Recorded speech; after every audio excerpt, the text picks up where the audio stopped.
This first case Articles on the Go feature is titled, Why Every OR Will Need a Robot Eventually, and What You Need to Know Before You Purchase. Written by Paul Wafer, BS, MBA, RN, and Joahn Ginsberg, MBA. I have to admit, in the beginning, I was a total non-believer in surgical robots.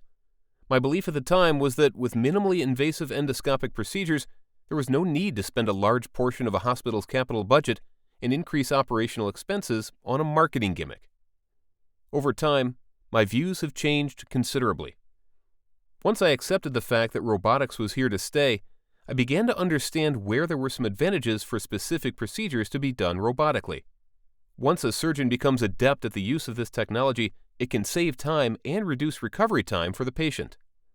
The question remains, however, at what point in the spectrum of surgical procedures is the robot more costly and/or less efficient? To further complicate the picture, as use of the robot increases, when should a hospital consider upgrading to the latest technology or invest in a second or third robot?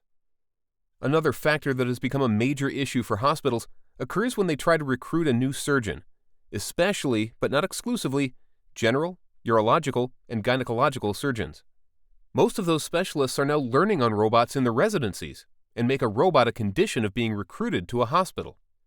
This is expanding into other specialties and new robots for orthopedics, spine, and other specialties that are going to continue to complicate decision-making for years to come.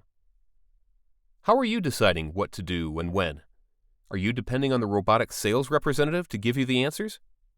As you look to implement, expand, or upgrade your surgical robotic equipment, consider the following. 1. If you currently have a robotics program, do a thorough cost analysis for instrumentation and supplies per case. Sometimes robotics cases will be more expensive intraoperatively, more OR minutes, increased supply costs, but will more than recoup on the back end, fewer complications, shorter hospital stay.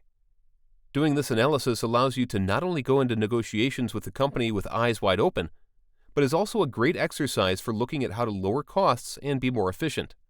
When you're looking to spend more with a robotic company, this is a great time to lean on them for resources and help with your current program. They are highly motivated to do so.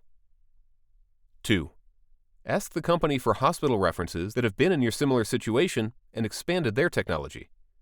Talking to others who have been in your situation is great for validation as well as a solid way to build a strategy for technology acquisition.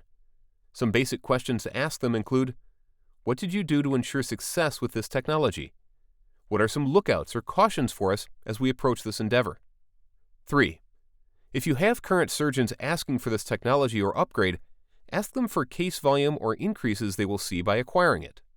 This not only requires your surgeon to strategize about the technology and its value, but also gives them skin in the game and makes them feel invested and obligated in the success. 4.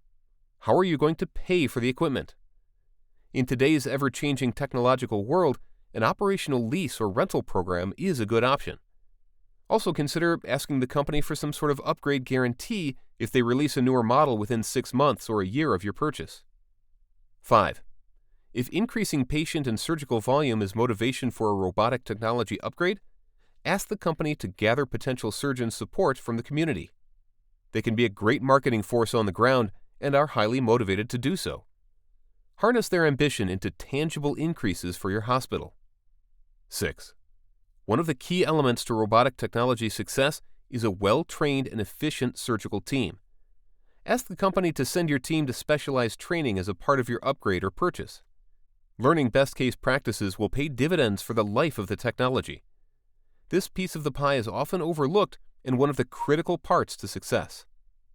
Ultimately, when making a purchase or an upgrade, make sure you've done a thorough cost analysis of your current program.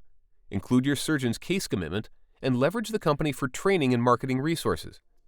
Working alongside the company, armed with your own strategy and demands, can make for a seamless and successful technology upgrade.